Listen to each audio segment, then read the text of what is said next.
உலகெங்கும் வாழும் அன்பான தமிழுள்ளங்களுக்கு அநேக கோடி வணக்கங்கள். நல்ல நேரம் நிகழ்ச்சியூடாக நல்லதே நினைப்போம், நல்லதே நடக்கும், நலமாயிருப்போம். இன்றைய தினம் 17ஆம் தேதி 3ஆம் மாதம் 2025 சோமவாசர யுக்தம் என்று சொல்லக்கூடிய திங்கட்கிழமை. குரோதி வருடம் பங்குனி மாதம் 3ஆம் நாள். இன்றைக்கு திருதியை திதி, சித்திரை நட்சத்திரம், சித்தாமிர்த யோகம், பங்குனி திங்கள், பங்குனி மாதம் திங்கட்கிழமை விசேஷம். இன்றைக்கு முதலாவது பங்குனி திங்கள். ராகு காலம் 8 மணி முதல் 9:30 மணி வரை. இன்றைய தினம் யமகண்டம் 11 மணி முதல் 12:30 மணி வரை. இன்றைக்கு நல்ல நேரம் 12:30 மணி முதல் 2 மணி வரை. இன்றைய தினம் சந்திராஷ்டமம். பூரட்டாதி உத்திரட்டாதி நேயர்களுக்கு சந்திராஷ்டம தினம் இன்றைய தினம். என்ன நேயர்களே, வாருங்கள் இனி இன்றைய தினத்திற்கான ராசி பலன்களை பார்க்கலாம்.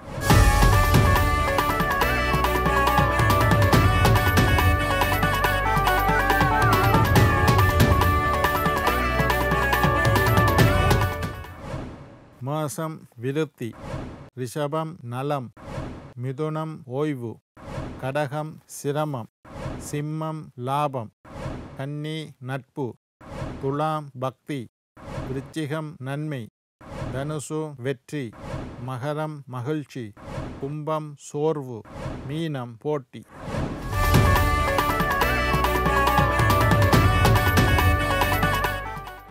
ஆன்மீக தகவல் பகுதியில் தொடர்ந்து உங்களை சந்தித்து வருவதில் மட்டற்ற மகிழ்ச்சி அடைகின்றேன். ஒவ்வொரு நாளும் ஒவ்வொரு புதிய அற்புதமான ஆன்மீக தகவல்களை உங்களோட பகிர்ந்து கொண்டு இருக்கிறோம். அந்த வகையில் இன்றைய தினமும் சில நல்ல விஷயங்களை உங்களோட பகிர்ந்து கொள்ளலாம் என்று காத்திருக்கிறேன். எங்களுடைய நிகழ்ச்சிக்கு நீங்கள் தரக்கூடிய ஆதரவு என்னை மகிழ்ச்சி அடைய செய்கின்றது. நிறைய பேர் பார்க்குறீங்கள், போட்டோன்னு நிறைய வியூ வருது. அது மட்டும் இல்லாமல் நிறைய பேர் எனக்கு சொல்லுறீங்க, நீங்கள் சொல்கிறதையெல்லாம் நாங்கள் செய்கிறோம் ஐயாண்டு எனக்கு சந்தோஷத்தை தருகின்றது. சரி, நேற்று நாங்கள் பார்த்தோம் கந்திருஷ்டி தோஷத்தை பற்றி. சுப திருஷ்டி, அசுப திருஷ்டி என்று 2 வகையான திருஷ்டிகளை பற்றி பார்த்தோம். இந்த கந்திருஷ்டி தோஷம் இருந்தால் எந்த வகையில் எங்களை பாதிக்கும் என்பதை பற்றி பார்த்தோம். இந்த பாதிப்பில் இருந்து நாங்கள் வீட்டை காப்பாற்ற வேண்டுமாக இருந்தால் நாங்கள் வீட்டுக்கு என்னென்ன செய்யணும் என்றதை பற்றி பார்த்தோம். அதனுடைய தொடர்ச்சி தான் இன்றைக்கு வீட்டில் செல்வம் சேர நாங்கள் என்ன செய்ய வேண்டும் என்பதை பற்றி பார்க்க போகிறோம். வீட்டில் கந்திருஷ்டி தோஷம் இல்லாமல் இருக்கிறத பற்றி நான் சொன்னேன். தீபம் ஏற்ற வேண்டும், 2 நேரம் தீபம் ஏற்ற வேண்டும், மணி அடித்து பூஜை. எல்லாரும் இந்து மக்களாகிய நாங்கள் சைவ சமயத்தைச் சேர்ந்தவர்கள், சிவனை முழுமுதல் கடவுளாக ஏற்றுக்கொண்டவர்கள் மணி அடிக்கணும். வீட்டில் மணி அடிக்க வேணும். சிவ சின்னங்கள் என்று சொல்கிறோம்.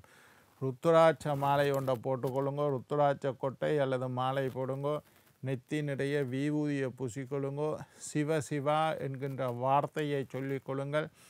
மணி அடித்து பூஜை. எல்லாட்ட வீட்லேயும் ஒரு சின்ன மணியையாவது வாங்கி கொள்ளுங்கள். நல்ல நாதம், கடையில் போய் அடித்து பார்த்து வாங்குங்க. நல்ல நாதம் உள்ள, நல்ல சத்தம் கேட்கக்கூடிய மணி சத்தம் எந்தெந்த இடத்தில் கேட்கின்றதோ அந்த இடத்தில் தீய சக்திகள் இருக்காது. தீய சக்திகளெல்லாம் விலகி அந்த மணி சத்தம் கேட்கக்கூடிய இடத்துல நல்ல தெய்வீக சக்திகள் நிறைந்திருக்கும். அதனால தான் நாங்கள் மணியை காலை மாலை மணி அடித்து பூஜை செய்யுங்கள். வீட்டுக்கு அடிக்கடி சாம்பிராணியை போடுங்கோ, குங்குளியம் வாங்கி போடுங்கோ. வெண்கடுகளை சாம்பிராணி போட்டால் தீய சக்திகள் எல்லாம் விலகி வரும். குண்டுமணின்னு சொல்லுவோம், அதை தூள் பண்ணி சாம்பிராணி போட்டால் தீய சக்திகள் எல்லாம் விலகி விடும். அதே மாதிரி மருதாணி விதையில் சாம்பிராணி போட்டால் தீய சக்திகள் விலகிவிடும். நெல்லிக்காய் விதையில் சாம்பிராணி, நெல்லிக்காய் விதை பவுடர், நெல்லிக்காய் பவுடர் சாம்பிராணி போட்டால் தீய சக்திகள் விலகிவிடும். வீட்டில் காலை மாலை சாம்பிராணி, ஒரு நாளைக்கு ஒரு தரமாவது சாம்பிராணி. அதுவும் முடியலையா, வேலைக்கு போகிறோமையா, வீட்டில் வெள்ளி செவ்வாய் கண்டிப்பாக வீட்டில் சாம்பிராணி போடணும். விசேஷ தினங்களை பார்த்துக்கொள்ளுங்க. ஏகாதசியா பெருமாளை வச்சு வழிபாடு செய்யுங்கோ, அதே மாதிரி சாம்பிராணி போடுங்கோ. கார்த்திகையா முருகன் வழிபாடு, சதுர்த்தியா விநாயகர் வழிபாடு, பிரதோஷமாக சிவன் வழிபாடு. இந்த மாதிரி தினங்களை பார்த்து கொள்ளுங்க. அதே மாதிரி வீட்டுக்கு மஞ்சள் உப்பு போட்டு கழுவுறதை பற்றி பேசியிருந்தேன். வீட்டு வாசலில் மாவில கட்டுங்கோ, வீட்டில் தீபம் ஏற்றுங்கோ, இதெல்லாம் சொல்லியிருந்தேன். பசுவின் கோசலத்தை, பசுவினுடைய கோசலம், பசுவின மாட்டினுடைய சிறுநீரைத்தான் கோசலம், கோமயம் என்றால் மலத்தை கோமயம் என்று சொல்கிறது. பசுவினுடைய சிறுநீரை எடுத்து கொஞ்சம் தண்ணியோடு கழித்து வெள்ளி செவ்வாய்க்கிழமை வீட்டில் தெளிந்து வந்தால் தொடர்ந்து 48 நாள் காலையிலும் மாலையிலும் இல்லாட்டி வெள்ளிக்கிழமையும் செவ்வாய்க்கிழமையும் அல்லது தினசரி பசுவின் கோமயம் கோசலத்தை வீட்டை சுற்றி வீட்டுக்குள்ளேயும் வெளியிலையும் தெளித்து வந்தால் அந்த வீடு லட்சுமி கடாட்சம் நிறைந்த வீடாக அமைந்து விடும். உங்களோட வீட்டுக்கும் கந்திருஷ்டி தோஷம் இருக்குது. வீட்டை பார்த்து இந்த வீடு எப்படி கட்டினான், எப்படி வடிவாக வச்சுருக்கான், எப்படி நீட்டாக வச்சுருக்கான், இந்த வீட்டில் எப்படி செல்வம் சேருது, இந்த வீட்டில் இருக்கிறவன் படிக்கிறான், வீட்டில் இருக்கிறவன் வெளிநாட்டுக்கு போகிறான், வீட்டில் வசதியாக வாழுறான், இதெல்லாம் வீட்டுக்கும் தோஷம். அப்போ இந்த தோஷம் நீங்குவதற்கு பசுவின் தான் ஒரு வீட்டில் பசுமாடு வச்சுருந்தா இந்த தோஷமும் பெறாது. எந்தெந்த வீட்டில் பசுமாடு வாசலில் கட்டியிருக்கீங்களோ தோஷம் பெறாது. இல்லை ஐயா, நாங்கள் கொழும்பு மாதிரி வீடுல நகரங்களில் இருக்கிறோம், நாங்கள் எப்படி பசுமாடை வளர்க்குறதுண்டா, அதுக்கு பதிலாகத்தான் இந்த கோசலம் பசுமாட்டினுடைய சிறுநீரை கொண்டு வீட்டில் உள்ள தண்ணியோடு கலந்து அந்த தண்ணியை வீட்டை சுற்றி தெளித்து விடுங்கள். வீட்டுக்குள்ளேயும் வீட்டுக்கு வெளியிலையும் தெளிங்க.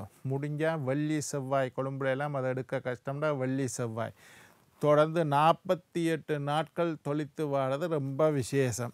அதே மாதிரி பகலில் வீட்டு மூளைகளில் குப்பைகளை சேர்க்கக்கூடாது. சில பேருக்கு பழக்கம் இருக்குது, வீட்டில் கூட்டி குப்பையை வீட்டுக்குள்ளே சேர்த்து வச்சிருப்பினோம், அந்த குப்பையோட தும்புக்கட்டையும் ஒரு மூலையில் சாத்தி வச்சுருப்போம். இது மிகப்பெரிய தவறு. வீட்டில் எப்போ கூட்டினாலும் குப்பைகளை வீட்டுக்கு வெளியே தள்ளி விடுங்கள். உள்ளுக்கு இருந்து நான் 2 விதம் சொல்லியிருக்கேன்.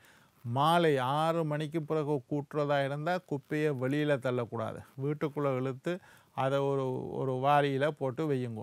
பகலில் கூட்டுறதா இருந்தால் வீட்டுக்குள்ளே வச்சிருக்கக்கூடாது, வெளியில் தள்ள வேண்டும். பகலில் வீட்டு மூலையில் குப்பையை சேர்க்கக்கூடாது, இரவில் குப்பையை வெளியில் கொட்டக்கூடாது, வெளியில் தள்ளக்கூடாது. 6 மணிக்கு பிறகு விளக்கேற்றினதுக்கு பிறகு கூட்டுறதே கூடாது. அப்படி கூட்டினாலும் குப்பையை உள்ளுக்கு கூட்டி வச்சுக்கொள்ளணும், இதோட குப்பையை வெளியில் தள்ளக்கூடாது. இது ராத்திரி. பகல் பொழுதில் இருந்தால் குப்பையை வீட்டுக்குள்ளே ஒரு மூலையில் குவித்து வைப்பது மிகப்பெரிய தவறு. குப்பையை கூட்டி வெளியில் தள்ளிடணும். அடுத்தது பாசிப்பருப்பு. பாசிப்பருப்பை பற்றி நான் முதலும் நிறைய விஷயம் சொல்லியிருக்கேன். பாசிப்பருப்பு எடுத்து பச்சை துணியில் கட்டி அதை தலைக்கு கீழே வச்சு படுத்துட்டு அடுத்த நாள் காலையில் ஓடும் நீரில் போட்டு விடுவது மிகச்சிறந்த பரிகாரம். வீட்டில் லக்ஷ்மி கடாட்சம் ஏற்படுவதற்கும் கண்ணூறு கந்திருஷ்டி போடுறதுக்கும் பாசிப்பருப்பு கடையில் போய் கேளுங்க, ஒரு 50 கிராம் 100 கிராம் வாங்கி ஒரு பச்சை துணியில் மூட்டை கட்டி தலைமாட்டில் வச்சு தூங்குங்கோ. அடுத்த நாள் காலையில் நீரில் கொண்டு கிணத்துல போடலாம், ஆற்றுல போடலாம், குளத்தில் போடலாம், கடலில் போடலாம், எங்கேயோ ஒரு தண்ணியில் போடுறது ரொம்ப விசேஷம். முழு பாசிப்பருப்பை வாங்கி வெல்லம் சேர்த்து ஊற வச்சு மறுநாள் பறவைகளுக்கு அல்லது பசுக்களுக்கு உண்ண கொடுப்பது மிகச்சிறந்த பரிகாரம். பாசிப்பருப்பு கொஞ்சம் முழு பாசி உடைச்சதில் முழு பாசிப்பருப்பை வாங்கி அதோட கொஞ்சம் வெல்லத்தையும் சேர்த்து தண்ணியில் ஊற வச்சுட்டு அடுத்த நாள் காலையில் பசுவுக்கு, நீங்கள் படுக்கிற இடத்துல அந்த தண்ணியில் ஊற வைங்க, அடுத்த நாள் காலையில் பசுவுக்கு ஒன்று பாசிப்பருப்பை பசு நல்லா சாப்பிடும், உண்ண கொடுங்கள்.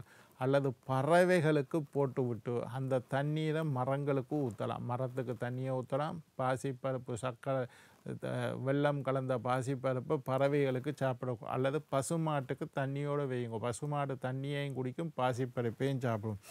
மிகச்சிறந்த பரிகாரம். பெண்கள் இடது கையில் மோதிரம் போடுறது வீட்டில் லக்ஷ்மி கடாட்சம். வலது கையில் இடது கையில் பெண்கள் மோதிர விரலில் ஒரு வெள்ளி மோதிரம் போடுறோம். நான் எப்போவும் அதை பற்றி நிறைய பேசியிருக்கிறேன். ஒரு வெள்ளி மோதிரம் போட்டால் அந்த வீட்டில் லக்ஷ்மி கடாட்சம். வீட்டில் பெண் தான் லக்ஷ்மி, குடும்பத் தலைவி, வீட்டு தலைவி, சுமங்கலி பெண்கள் வலது கையில் வெள்ளி மோதிரம் போடுறது ரொம்ப விசேஷம். உங்களுக்கு அதிர்ஷ்டமான கல் என்னன்னு பார்த்து அதை பற்றி நான் சொல்லித்தரேன், அந்த கல்லை வச்சு மோதிரம் போடுங்க. சுத்தமான பசும் தயிரை பெண்கள் உடலில் பூசி குளிப்பது ரொம்ப விசேஷம். பொம்பளைகள் என்ன செய்திகள் குளிக்கக்குள்ள வெள்ளிக்கிழமை தலைக்கு துவையோணும்னு சொல்லியிருக்கேன். அப்படி குளிக்கும்போது சுத்தமான பசு தயிர், நல்ல பசு தயிர் வீட்டில் போட்ட தயிராக இருக்கணும். மேல் முழுக்க பூசுங்க. இப்போ சும்மா பியூட்டி பார்லர் மேக்கப்புக்காக சில பேர் முகத்தில் பசு தயிரை பூசி குளிக்கிற வளமாக வந்துட்டு, அதாவது முகம் பல வளண்டு இருக்குமென்று சொல்லி யூடியூப்பில் போட்டு குளிக்கணும். மேல் முழுக்க பூசலாம். பசு தயிர் பசுமாட்டிலிருந்து வரக்கூடிய பொருள். பசுமாட்டிலிருந்து எடுத்த தயிரை மேல் முழுக்க பூசி குளிச்சிங்களா இருந்தால் உங்களுக்கு லக்ஷ்மீகரம் உருவாகும். அந்த பெண் இருக்கிற வீட்டில் லக்ஷ்மி கடாட்சம் இருக்கும். அந்த பெண் சுமங்கலியாக வாழ்வார். இந்த மாதிரி கண் திருஷ்டி தோஷம் எல்லாம் முழுமையாக நீங்கிவிடும். மஞ்சள் பூசி குளிக்கிறது விசேஷம். பசுந்தயிர் பூசி குளிக்கிறது விசேஷம். கோசலம் கொஞ்சம் தண்ணியில் கலந்து குளிக்கிறது விசேஷம். மஞ்சள் தண்ணியில் குளிக்கிறது விசேஷம். அது மாதிரி பசுந்தயிரை சுமங்கலி பெண்கள் பூசி குளிக்கலாம். அதே மாதிரி கோசலமும் ஒரு நிறைய பொறுத்தவரை குளிக்கிற தண்ணியில் ஒரு தேக்கரண்டி கோசலத்தை விட்டுட்டு அந்த தண்ணியினால் குளித்தால் மிகப்பெரிய சாபங்கள், பாபங்கள், தோஷங்கள் எல்லாம் நீங்கிவிடும். அதனால் அதையும் செய்யுங்கோ. என்ன நேர்களே, நாளை மற்றொரு நிகழ்ச்சியில் உங்களை சந்திக்கும் வரை உங்களிடம் விடைபெறுவது உங்கள் ஜோதிட சித்தர் டாக்டர் ராஜராஜ